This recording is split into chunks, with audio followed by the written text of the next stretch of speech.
جو اللہ بنانا چاہتے ہیں نا اپنی مخلوق کو, وہ کیا بنانا چاہتے ہیں؟ میں تمہارے ساتھ اچھا سلوک کروں, برا سلوک کروں, تم بندے ہو, بندے بن کے رہو, ٹھیک ہے نا, کیا رہو, تم نے بس دعا ہی مانگنی ہے, اللہ یہ سب میرے ساتھ جو ہو رہا ہے یہ ٹھیک کر دے, میں ٹھیک کروں نہ کروں, تم نے ساری عمر کیا کرنا ہے, بس یہی مانگنا ہے کہ اللہ ٹھیک کر دے, اللہ محتاج ہیں, اللہ یہ بھی ٹھیک ہو جائے, اللہ یہ بھی ٹھیک ہو جائے, اللہ بے روزگار ہوں روزگار دلا دے, میری مرضی روزگار دوں یا نہیں دوں, نہیں بھی دوں تم نے یہی کہنا ہے اللہ دلا دے. ساری زندگی اسی دعا میں گزارنی ہے تم نے, چاہے میں تمہاری دعا قبول کروں چاہے تمہاری دعا قبول نہ کروں, کیونکہ تم بندے ہو, میں خدا ہوں, خدا تم تھوڑی ہو, تمہاری تھوڑی چلے گی زمین پہ. بہت سے لوگ یہ فالٹ ہے, دعائیں نہیں قبول ہو رہی, تبھی تو وظیفوں کی طرف جاتے ہیں.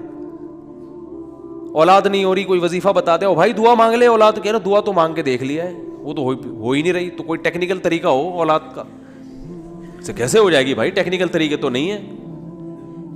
یونس علیہ السلام جب مچھلی کے پیٹ میں تھے, کتنا بڑا غم لگا نا آپ کو, یونس علیہ السلام مچھلی کے پیٹ میں, تو اللہ سے آپ نے دعا مانگی ہے, وظیفہ نہیں پڑھا ہے.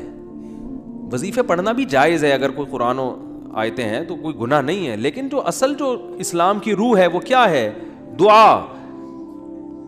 تو یونس علیہ السلام نے مچھلی کے پیٹ میں دعا مانگی, لا الہ الا انت سبحانک.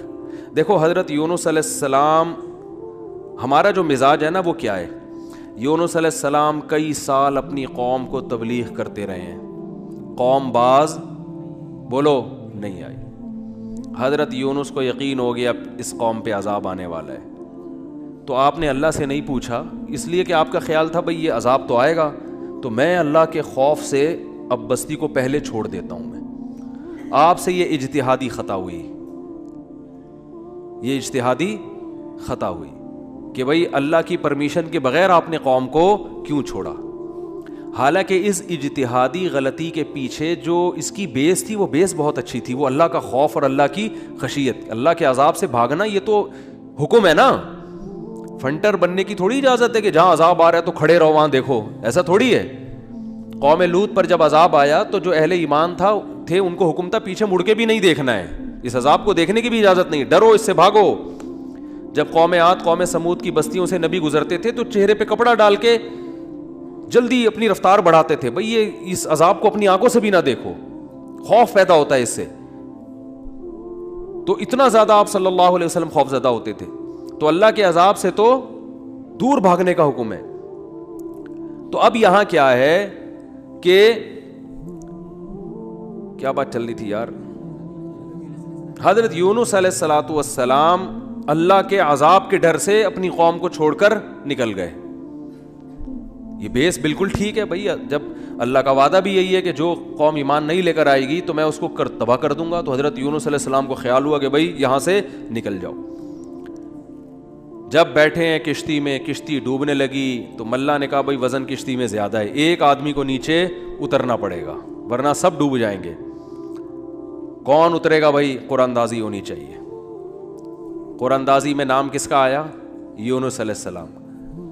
تو بتاؤ ہم ہوتے, ہم کہتے ساری زندگی تبلیغ کرتا رہا, اب جب عذاب آنے والا ہے تو اللہ کے خوف سے ہی نکلا میں, اس کا صلہ یہ مل رہا ہے کہ ڈوبنے والا کون ہے, بولو میں ہی ہوں.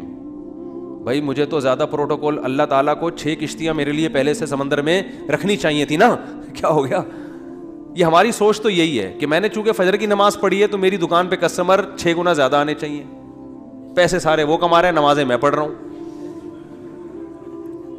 اچھا میرے پر لوگ اعتراض یہ بھی کرتے ہیں کہ احتیاط اس نے کی, اس کو کرونا ہو گیا اس نے احتیاط نہیں کی, اس کو نہیں ہوا, یہ مفتی لوگوں کو الو بنا رہا ہے. تو بالکل یہی ہے کہ نماز میں پڑھ رہا ہوں, روٹی کس کو مل رہی ہے, اس کو مل رہی ہے. احتیاط میں کہہ رہا ہوں, وہ کرونا بھی مجھے ہی ہو رہا ہے. ٹھیک ہے نا. تو اب اللہ سے تھوڑی کوئی لڑ سکتا ہے بھائی, تو اللہ کی مرضی, جو اب احتیاط کے باوجود بھی کسی کو بیماری لگا دے, اور ایسے گلے مل رہے ہیں اور روزانہ چھینک رہے ہیں ایک دوسرے کے منہ پہ, انہیں کچھ نہیں ہو رہا, وہ تو اب اللہ کی مرضی, اللہ سے تھوڑی کوئی لڑ سکتا ہے. لیکن ہم تو ظاہر کے مکلف ہیں نا, ہم تو اسباب کے مکلف ہیں, تو اس لیے حکم دیا جاتا ہے احتیاط کا. تو خیر جب تک کرونا ختم نہیں ہوگا ہم بھی آپ کا پیچھا نہیں چھوڑیں گے, یہ ذہن میں رکھو آپ. تھوڑا تھوڑا جیسے 4 شادیاں آتی ہیں نا تڑکے میں, اس طرح یہ بھی آتا رہے گا تڑکے میں, کیونکہ لوگ نہیں کر رہے احتیاط تو کیا کریں. اچھا خیر، بات ہی کہاں چل رہی تھی؟ تو یونس علیہ السلام کی جگہ ہم ہوتے تو بھائی ہماری حالت کیا ہوتی ہے. اللہ، جیسے تبلیغ میں ہم میں سے کوئی گیا ہوا ہوتا 4 مہینے کے لیے، 4 مہینے کے لیے تبلیغ میں نکلے ہوتے، اللہ کے راستے میں واپس آ رہے ہوتے تو پتہ چلا کچھ یعنی کنوینس ہی نہیں مل رہی، پولیس والے پکڑ کے لے گئے، کسی کیس میں بند کر دیا، تو کیا وسوسے آتے ہیں دماغ میں. جیسے حج کرنے گئے نا، ایک آدمی حج کرنے گیا، لٹ گیا وہاں پہ نا جیب کتروں نے. تو وہ کہہ رہا ہے اللہ میں نے تو سنا تھا حاجی تیرے مہمان ہوتے ہیں، تو ہم نے تو دنیا میں کسی کو نہیں دیکھا کسی نے اپنے مہمان کس کی یہ انسلٹ کی ہو. ٹھیک ہے نا.